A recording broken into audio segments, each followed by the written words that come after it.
My name is Margaret Fields.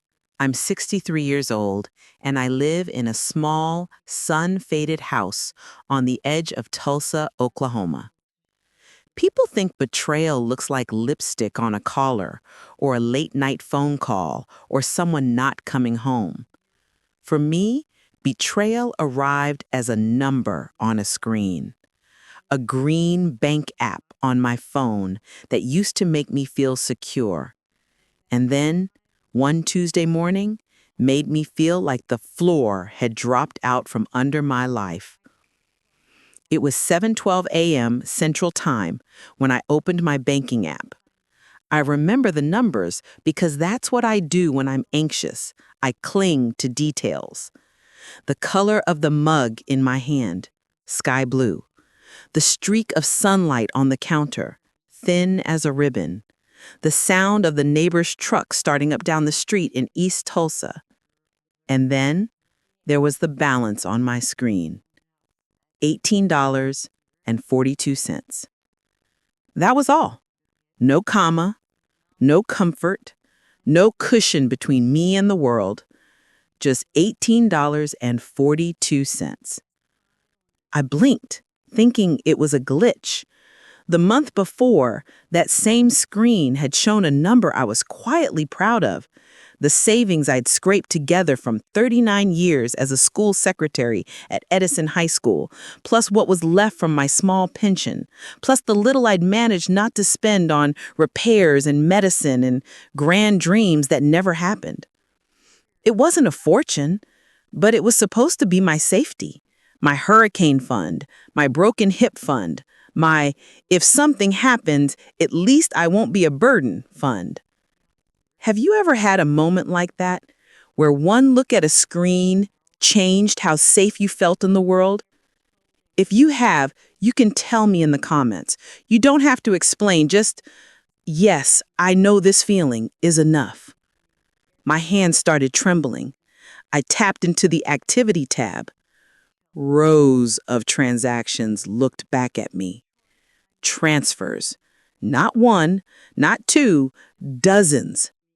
Transfer to NF Digital Wallet, Denver, Colorado. Transfer to NF Digital Wallet, Denver, Colorado. Transfer to NF Digital Wallet, Denver, Colorado. The initials were familiar. My son, Noah Fields. He lives in Denver, Colorado now, tech city, big city, skyline and coffee shops and co-working spaces I only see in his Instagram stories when he remembers he has a mother.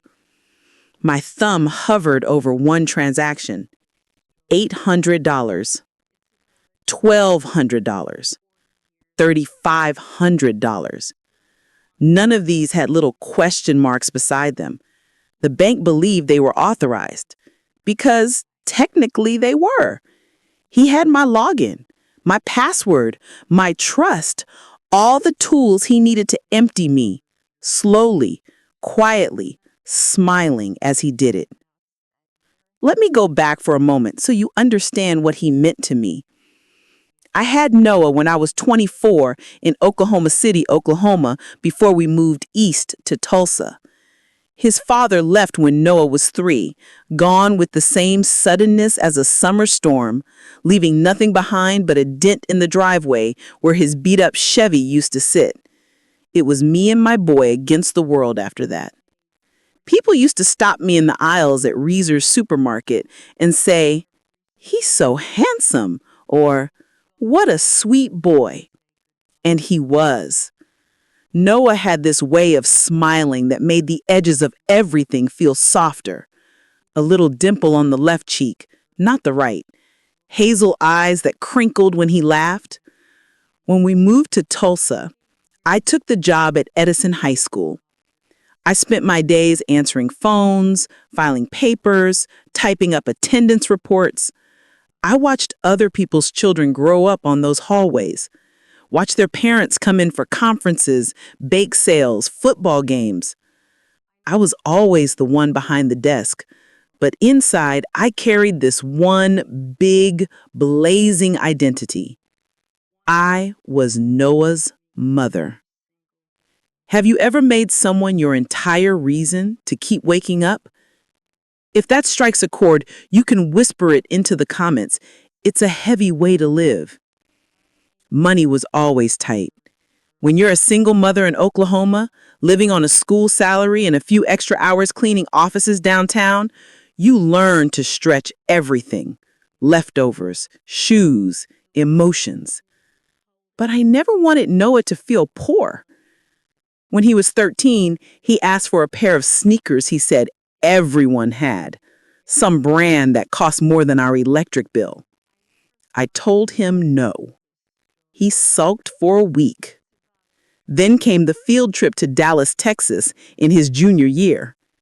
He came home with the permission slip crumpled in his hand. Please, Mom, everyone's going. It's just a bus, a hotel, a couple of days. Just, I repeated, seeing the number at the bottom. I said no to that, too. He didn't talk to me the entire weekend. Sat in his room, headphones on, his door a closed border between us. I told myself I was teaching him responsibility. What I didn't see was that I was also teaching him something else. That money was the language love was spoken in. That having less meant being less. The first time he asked me for real money, he was 21 and living in a shared apartment near the University of Colorado, Denver. Mom, it's just until my next paycheck, he said over the phone, the connection crackling faintly. They messed up my hours at work. I'm short on rent. I was sitting at my kitchen table in Tulsa, the same table that had been secondhand when I bought it, the wood worn smooth by other people's elbows and arguments. I said to myself, how much does he want here? How much can I afford to lose? How much can he afford to hurt me? I asked, how much? He said, just 600.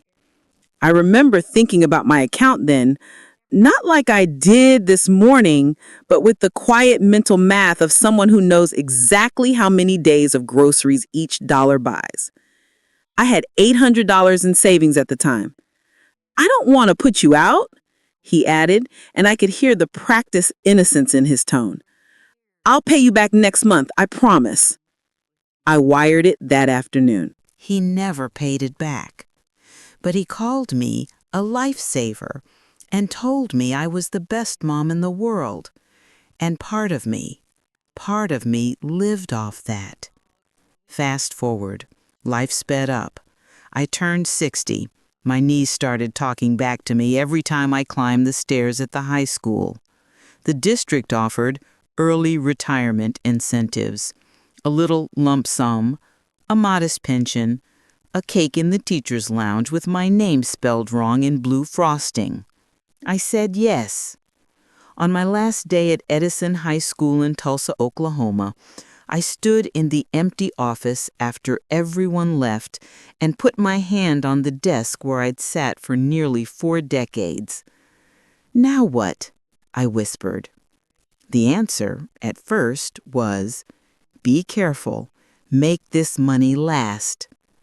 I consolidated my savings into one main account. I set up online banking like the brochures suggested. I even bought a smartphone because the girl at the bank in Midtown Tulsa told me it was safer to use the app than paper statements. Safer. That word feels like a cruel joke now. Noah came to visit from Denver the summer after I retired. He breezed into my house in South Tulsa in a cloud of colognes, city clothes, and stories about startups and crypto and scaling that all sounded like foreign languages. Mom, why are you still using checks? He laughed, flipping through my little blue checkbook like it was a museum exhibit. That's how I pay my bills, I said. You're going to get scammed. People your age are always getting taken advantage of online. The irony of that line will never stop stinging. "Let me help," he said. "Just give me your phone. I'll set up all your banking so it's secure and easy." He sat at my kitchen table, fingers flying over my screen, tapping, typing, setting passwords. "What's your favorite flower?" he asked. "Lilies," I said, distracted, wiping crumbs from the counter. "Good," he said, typing again. "That'll be one of your security questions." "What's my password?" I asked. "Don't worry," he said, with that same sweet smile that used to get him out of trouble in middle school. "I'll write it down for you. And if you forget it, you can always call me." I remember feeling grateful, like I was finally being taken care of. Have you ever let someone do something for you because you were tired of pretending you understood? If that's ever been you, you can tell me. There's no shame in it, just human. After that summer, things changed in tiny, almost invisible ways. "Mom, can I use your card to book my flight back to Denver? I'll pay you back as soon as my paycheck clears." "Mom, my car registration in Colorado is brutal this year. Can you spot me?" "Mom, they're cutting people at work, and I need to show up with my A game. Can you help me with this course subscription?" Each time the amount grew just a little. 100 here, 200 there, 1,000 once when he said his landlord in Denver had messed up the lease. I'd ask, "Are you sure you're okay?" And he'd always answer, "I've got it under control. I'm just going through a rough patch." Rough patches in my day meant eating beans instead of meat for a month. For him, it meant using my savings like a cushion. And I let him, because he was my son, because I was afraid of saying no, because every time I opened my mouth to talk about boundaries, I saw 3-year-old Noah looking at me with chocolate ice cream on his chin, telling me, "Don't be mad, Mommy." Love makes strange bargains with reality. 3 days before that Tuesday morning, I got a call from a number with a New York area code. "This is Mrs. Fields. This is the fraud department calling from your bank." My heart jumped to my throat. People my age are terrified of those words, fraud department. "Yes?" "We're just calling to confirm a series of transfers from your account to a digital wallet based in Denver, Colorado. Can you verify that these are authorized?" I squeezed the phone. "Is it under the name Noah Fields?" She clicked her keyboard. "Yes, ma'am, that's correct." I swallowed. "Yes," I said, very quietly. "They're authorized." "All right," she said. "Thank you. We just wanted to ensure there was no unauthorized access." I hung up and sat at my kitchen table, my heart pounding. They were authorized, but not honestly. There's a difference between what you technically allow and what you emotionally understand. When I saw the $18.42 that Tuesday morning, I called him. He answered on the third ring, slightly breathless. "Hey, Mom, what's up? I'm just about to head into a meeting." "Noah," I said, trying to keep my voice steady, "I checked my account." "Okay." "It's empty." Silence. Then, "Not empty," he laughed nervously. "There's still something in there, right?" $18. $18.42. He exhaled. "Okay, look, Mom, just calm down. This is temporary. I told you I have a plan." "I told you you just needed help now and then," I said. "You didn't tell me you were taking most of it." "You said you could use it," his tone sharpened. "You said it was there if you needed it." "I said I would help you. I didn't say you could Drain it? He sighed, the kind of sigh people use when they think the other person is being unreasonable. Mom, money is fluid. You're retired. You don't have big expenses. I'm building something here. Once it takes off, you'll be fine. I'll pay you back and more. What are you building? I asked. He hesitated. A startup, he said finally. We're working on a platform. It's complicated to explain. Of course it was. Come by the house, I said quietly. Tonight. Please. He came that evening. Pulled up in a used Tesla with Colorado plates, the kind of car I'd only ever seen on TV. He stepped into my living room like he was still 16, dropping his keys on the entry table, hugging me with one arm. "Hey, Mom," he said. "You look good." I handed him my phone. Put in the password. He gave me a little smirk, the corner of his mouth turning up. "Don't you remember it?" he teased. "Put it in," I repeated. He did. The app opened. I watched his eyes flicker to the balance. He didn't flinch. "Okay," he said, like we were discussing a slightly overcooked roast. "So what do you want to know?"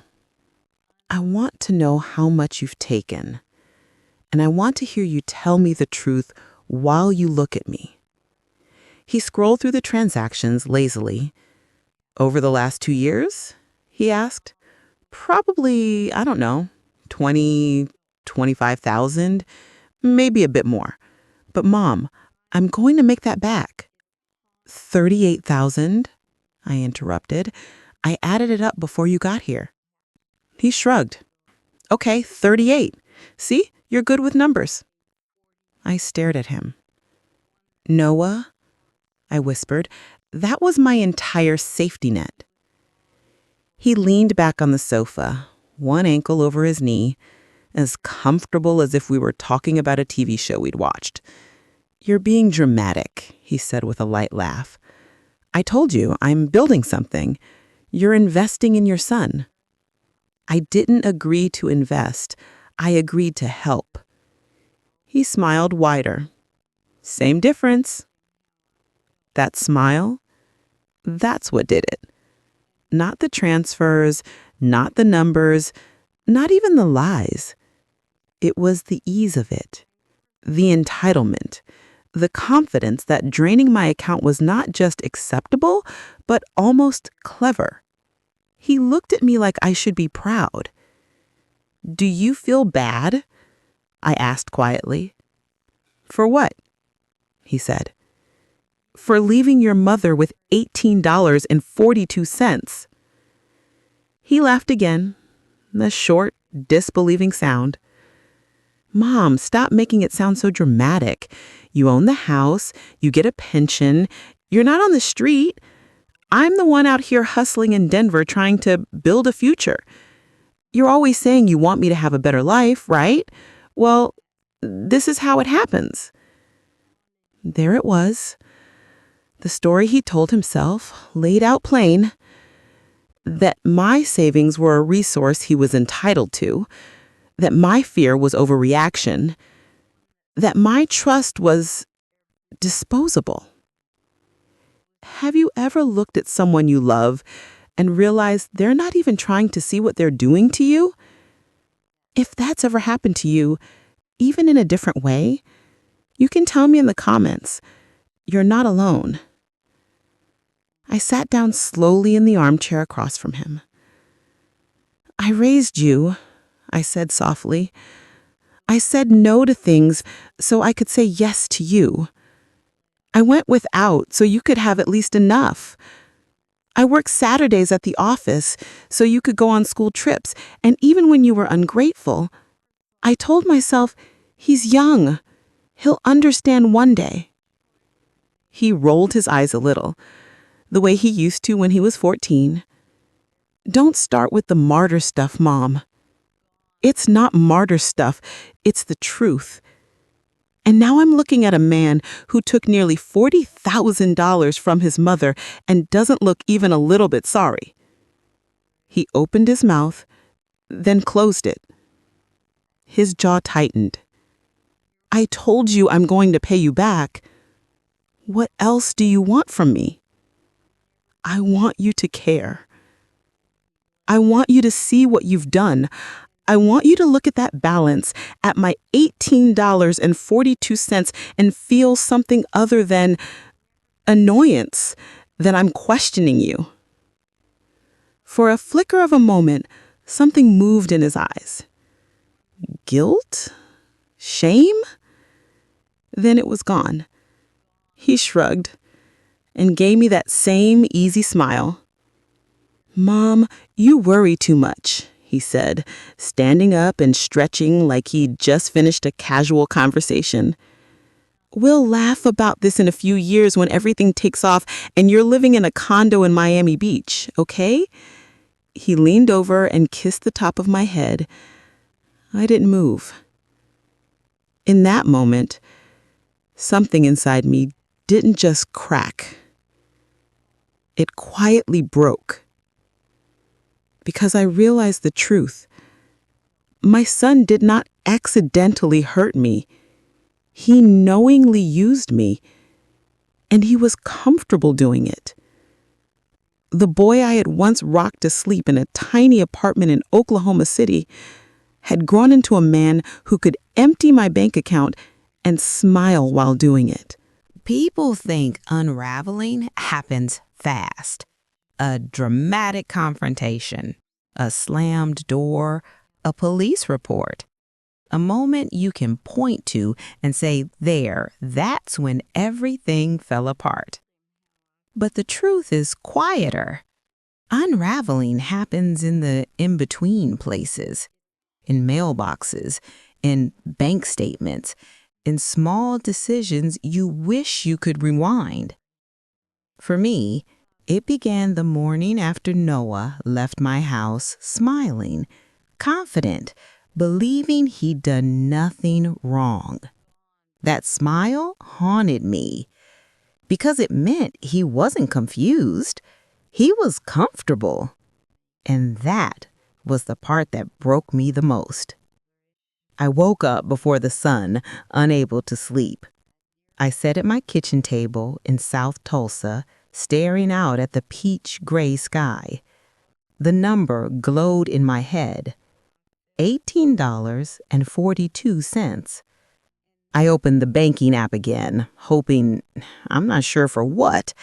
Maybe a technical glitch. Maybe a refund. Maybe a miracle. But the number hadn't moved. It didn't even blink. Have you ever stared at something you couldn't accept, hoping it would rewrite itself if you looked long enough? If you have, just tell me yes. You don't need to explain. We've all been there. At 9:17 a.m., the first bill hit the mailbox, a plain white envelope from PSO Electric. I opened it with the kind of dread that sits behind your ribs like something alive. Amount due, $143.66. Due date, 9 days. My pension covered groceries and insurance. It did not cover sudden shocks. It certainly didn't cover losing tens of thousands of dollars overnight. I sat with the bill on my lap for a long time. Noah's words replayed in my head. You're being dramatic. I looked at the bill again. It didn't look dramatic. It looked like math. And math has a way of telling the truth. The next day, I drove to my branch in Midtown Tulsa, a small brick building with 2 glass doors that had always felt welcoming to me. Not today. A young man named Evan, maybe 28, sat with me in a small office. How can I help you today, Miss Fields? My son, I said softly. He transferred money, a lot of money, from my account. I didn't realize until this week. He typed something. The clicking sounded loud in the tiny room. Was it unauthorized? I opened my mouth, then closed it. He had my passwords, my login, my security questions, questions I had given him, answers he had typed himself. So I said quietly, he had access. Evan nodded gently, but I saw something change in his eyes. Not judgment, just a shift, a recognition of what that meant. So technically, he said carefully, they were authorized transfers. Yes, I understand. We sat in silence for a moment. He looked at the screen again. Miss Fields, the total amount transferred is quite significant. I know. He hesitated. I can freeze the account so no more transactions go through, and we can open a new one. For you only. For me only, I repeated. The words stung. They felt like a funeral for something I didn't want to bury, as if hearing him say that meant admitting the truth. My son couldn't be trusted. Do you want me to set that up? He asked. I nodded, very slowly. Have you ever said yes to something that made your heart break because you knew it was the right thing? If so, you can tell me. Sometimes choices that hurt are the ones that save us. 2 days later, a bill arrived that I couldn't ignore. Property taxes. $2,146. My stomach knotted. So I did something I never thought I'd do. I walked into a law office on Harvard Avenue. The receptionist, a young woman with kind eyes, led me to a small meeting room where a middle-aged attorney named Laura Grayson introduced herself. How can I help you, Miss Fields? I told her everything. Every detail. Every transfer. Every excuse. Every smile. She listened, without interrupting, without judging.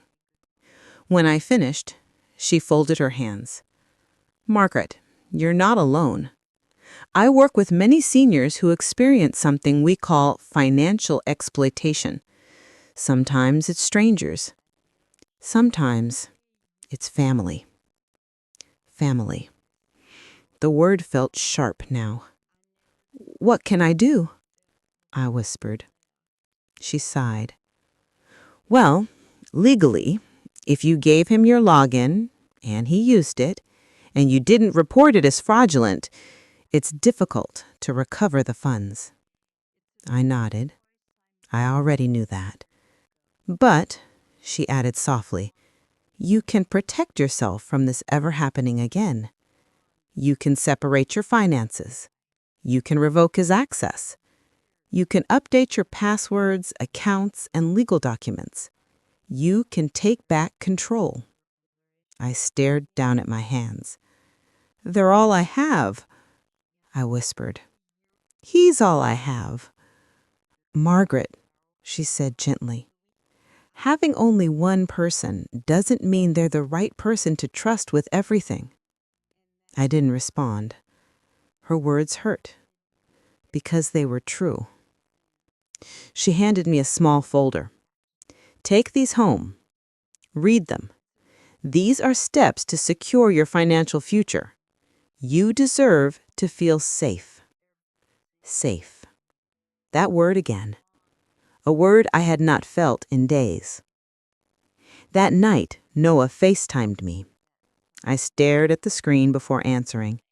His face appeared, clean-shaven, hair styled, city lights behind him. Hey, Mom, he said, like everything was normal.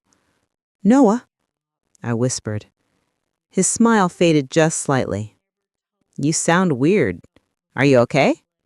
I went to the bank. Why? Mom, I told you I have things under control. You drained my account. I'm going to put it back. When? He hesitated, his jaw tightening. I don't have an exact date. Do you understand? I said quietly. That I have bills, taxes, medication, groceries? He scoffed. Mom, you're being dramatic again. You're always worrying. Just let me handle things. Handle things. That phrase? It felt like he was talking to a child. Noah, I whispered. I froze the account. Silence. Long, heavy, thick silence. Then his voice dropped. Lower. Colder. You did what? I had to. So you don't trust me? I swallowed. I can't trust you with my money, no. He laughed once, sharp and cruel. You know what, Mom? This is why you're stuck. You think small, you live small. I'm trying to build something, and you're clinging to your little nest egg like the world is ending. My nest egg, I said gently, was my future, my protection, my independence.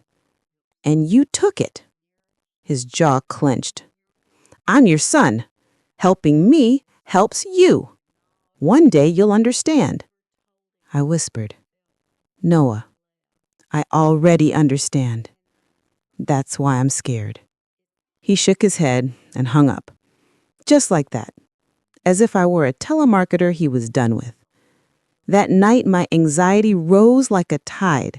I walked through my house, touching things, the lamp, the couch, the photo frames, as if grounding myself to the physical world might quiet the storm in my mind. I sat in my armchair, knees pulled up to my chest like a child. What scared me wasn't the money. It was the realization that I didn't know my son anymore. That he saw me not as a person, not as a mother, but as a resource. Someone he could withdraw from. Emotionally. Financially. Repeatedly. Have you ever loved someone so much that you ignored every warning sign, even when it hurt? If you have, you can tell me. No shame. Just truth. 3 days passed. No calls, no texts. Then a letter arrived. A piece of mail addressed to Noah Fields at my Tulsa address, forwarded from Denver. I shouldn't have opened it, but I did. Inside was a final notice from a Colorado landlord, account delinquent, $4,780. I sat down slowly. Another debt, another lie. I ran my fingers over the letter. No wonder he was using my account. He wasn't building anything. He was drowning. And he was willing to bring me under with him. That night, I thought long and hard about the early years, about the sneakers, about the field trip, about the first temporary loan, about the passwords, about the withdrawals. And then I said something out loud, softly, in my empty kitchen. I deserve better than this. It felt strange, like speaking a new language, but also right. I deserve better, I whispered again. Not louder, just clearer. That was the moment something shifted inside me. Something small, but strong. The moment I realized that loving my son did not mean destroying myself. The moment I realized that boundaries were not punishments. They were lifelines. I called the lawyer the next morning. Laura, this is Margaret Fields. Yes, Margaret. How can I help? My voice trembled, but my words were steady. I'm ready to protect myself. Whatever we need to do next, I'm ready. She exhaled gently, warmly. I'll walk you through everything. And for the first time in weeks, maybe years, I felt something that surprised me. Relief. Because unraveling, painful as it is also the first step to rebuilding. Part 3. When you decide to protect yourself from someone you love, you expect the world to applaud you. You expect clarity, relief, and maybe even pride. But the truth is quieter and far more complicated. Protecting yourself doesn't feel like strength at first. It feels like guilt. It feels like betrayal. It feels like choosing yourself for the first time and wondering if you've just committed a sin. That's where I was when part 3 began. Sitting at my kitchen counter in South Tulsa, the new bank account active, the passwords changed, the lawyer's paperwork signed. Safe, yes, but also alone. It took Noah only 3 days to realize he was cut off. 3 days before the text arrived. Noah: "Hey, Mom, my rent auto pay didn't go through. Something wrong with the bank?" I stared at the message. Then another: "Noah, can you call me?" And another: "Seriously, what's going on? I'm late for a meeting." Then: "Mom, answer." When the 5th message came, I finally wrote, "Me. We need to talk, not on text. Call when you're home." He didn't reply.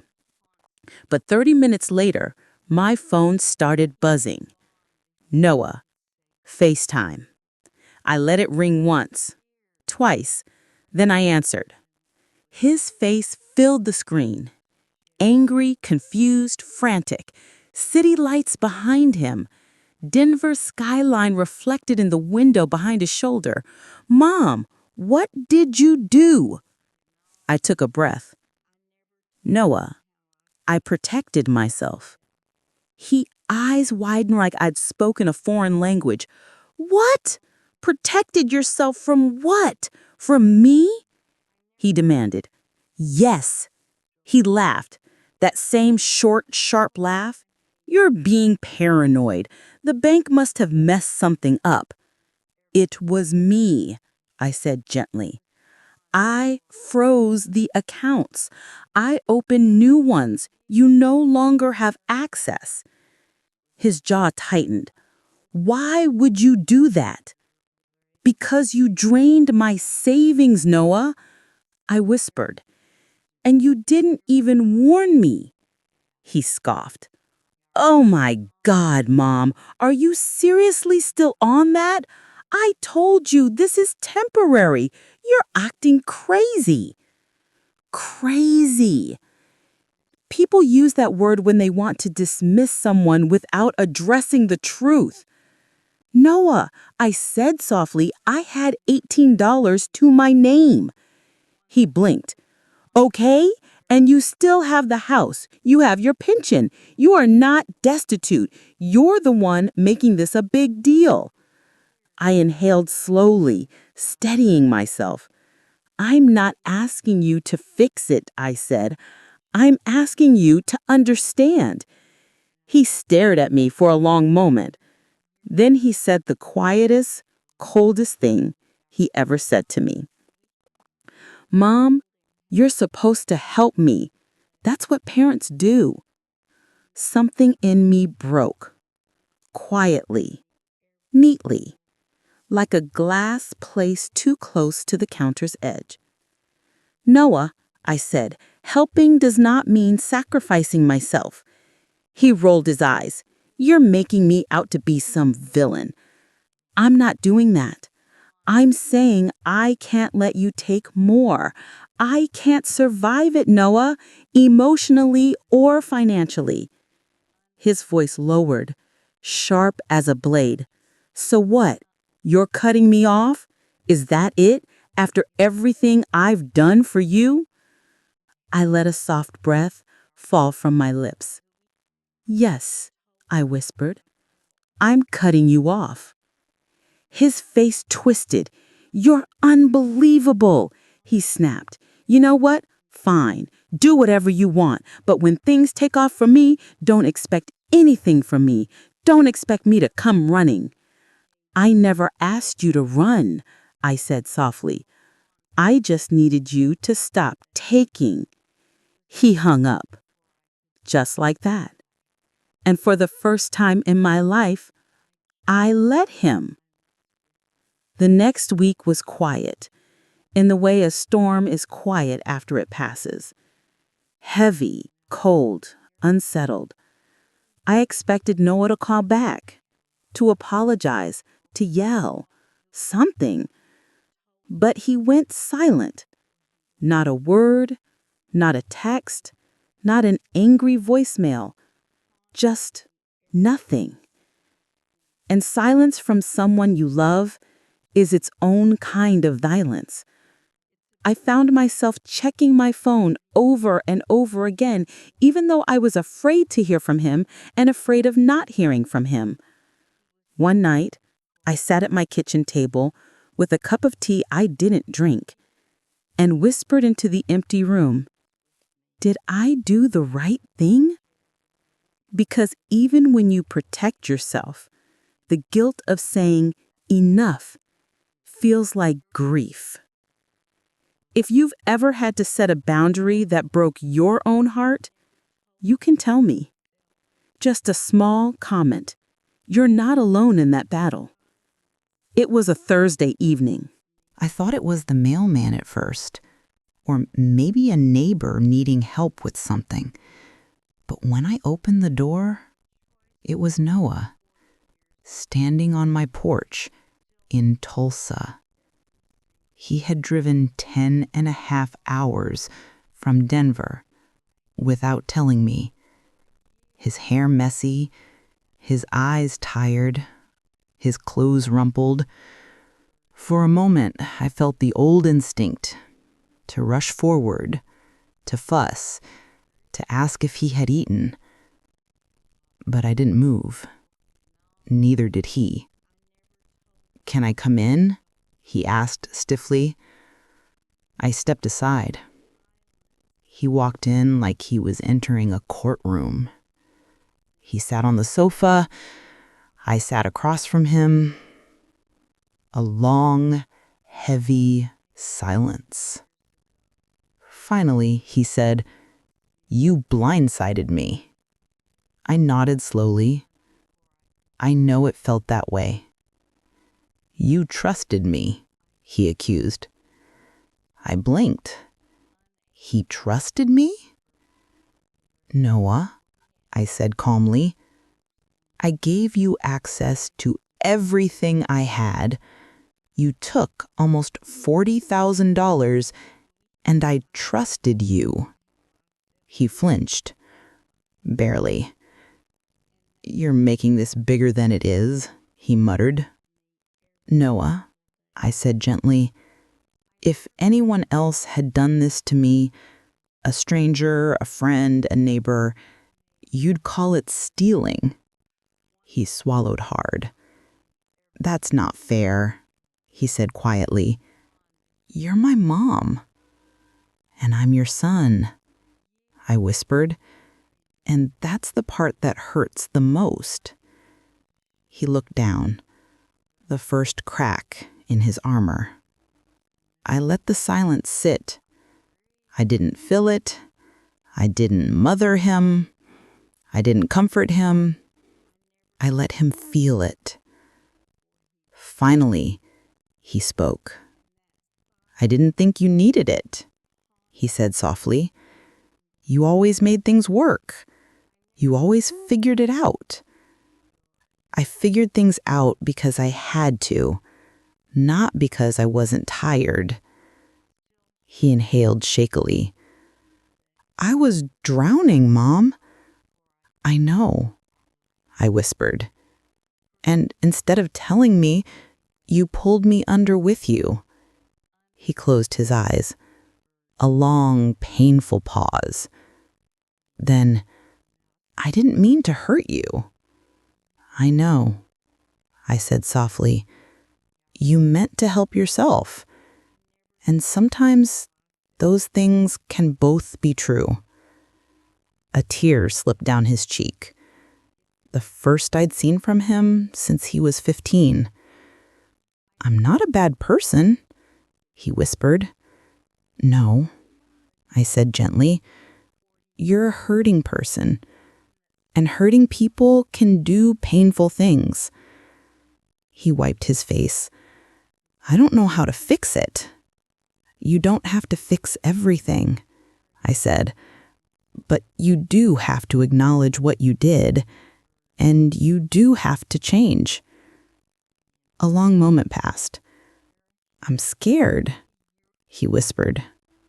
"I know." Then he said something I will never forget. Something that softened a wound I didn't know could soften. He said, "I didn't come here for more money. I came because when you cut me off, I realized I might lose you." I exhaled shakily. "And losing you," he continued, "scared me more than any bill." That is when I finally stood. Slowly, carefully, I walked to the sofa and sat beside him. "I'm here. I'm hurting, but I'm here. And we can move forward as long as we do it honestly." He nodded. Then he leaned his forehead against my shoulder like he used to when he was small. And I let him. Not because everything was forgiven, but because this moment was the first real sign of him choosing something other than himself. When he pulled back, eyes red, voice low, he whispered, "What do you need me to do?" And for the first time in my life, I said the words I should have spoken years ago. "Noah, I need you to stop taking from me in every way." He nodded slowly. "I will." And I believed him. Not fully, not blindly, but enough to breathe again. Rebuilding with someone you love is not like fixing a broken object. It's not glue and neat edges and a clean final shape. Healing with another human being is messy, uneven, slow, full of steps forward and steps backward, but it is possible. And that possibility, soft, fragile, but real, is where part 4 begins. Noah stayed the night in my guest room, not because he asked to, because he looked too exhausted to drive back to Denver. I lay awake longer than I should have, listening to him shift on the old mattress, wondering if he felt small, the way I did. When morning came, he walked into the kitchen slowly, eyes red, shoulders slumped. "Good morning," he said quietly. It wasn't casual. It wasn't automatic. It felt like a peace offering. "Good morning," I said back. He sat across from me, hands wrapped around a mug of coffee he didn't drink. "I've been thinking," he said. I took a breath. So did he. About him, about me, about us. He set the mug down gently. "Mom, I'm sorry." Not the rushed sorry people say to get things over with. A real one. A slow one. A heavy one. "I'm sorry for taking the money. I'm sorry for lying. I'm sorry for making you feel like you didn't matter. I'm sorry for putting you in this position." My throat tightened. He kept going. I kept telling myself you'd be fine, that you didn't need it, that I'd fix everything before you noticed. But the truth is, I didn't want to see how much you were helping me, because if I saw it, I'd have to admit how much I needed you. He swallowed, and needing you made me feel weak. I inhaled slowly. Noah, I whispered, loving someone doesn't make you weak. He looked down at his hands. I know that now. For the first time, I believed he meant it. After breakfast, we sat at the kitchen table, the same table where I'd watched him finish homework, the same table where we'd argued about sneakers and field trips, the same table where he'd once told me he wanted to be an astronaut, then a firefighter, then a video game tester. Now we sat there as two adults. "What happens now?" he asked. I opened the lawyer's folder. I said, "We make a plan, a financial plan, a repayment plan, and a boundary plan." He nodded, slower than I expected. "Okay." "First," I said, "you will not have access to my bank accounts. Not now, not ever again." "I understand," he said. "Second," I said, "you will set up your own accounts with safeguards. No more using mine as a backup. No more financial emergencies becoming my emergencies." He nodded again. "Third," I said gently, "we will create a repayment outline, not because I expect the money back quickly, but because I need to know you're taking responsibility." He swallowed. "I want to," he said. "Even if it takes years, I want to." I believed him, not because it was easy to do, but because sometimes hope chooses us, even when we're afraid to choose it. 2 weeks later, I did something that surprised both of us. "I want to see where you live," I told him. "I want to understand your life, not just hear about it." He blinked, stunned. "You want to come to Denver?" "I do." He exhaled. "Mom, that means a lot. More than you know." We drove together, Tulsa to Denver, 900 miles. And along those miles, our silence softened into something companionable. He pointed out landmarks. I told him stories from my 20s. We stopped for gas station snacks I shouldn't have eaten and laughed through the guilt anyway. Somewhere on I-70, he said, "Mom, I'm glad you came." I said, "I'm glad you asked me to." We didn't need more than that. When we reached Denver, I saw everything with new eyes. His apartment, small, cluttered, but lived in. His bills, stacked, overdue, overwhelming. His job, unstable, startup-style chaos. Too much hope tied to too little reality. His life, not glamorous, not steady, not what he'd pretended. Just hard, just lonely, just human. And suddenly, I didn't feel anger anymore. I felt understanding, not excusing, but understanding. He wasn't stealing to be malicious. He was stealing to survive the image of himself he had built. A man who could make it, who would make it, who had to make it. And when his world buckled, he clung to the one place that had always been soft. Me, even when it hurt me, especially when it hurt me. That night, we sat on his tiny balcony, overlooking a sliver of the Denver skyline. The air was cool. A faint smell of pine drifted through the city breeze. "Mom," he whispered, "I want to get my life together, not because you're making me, but because I'm tired of running." "I know," I said softly. "I'll pay you back," he continued. "Maybe slowly, but I will." "I believe you," I whispered. He looked shocked. "You do?"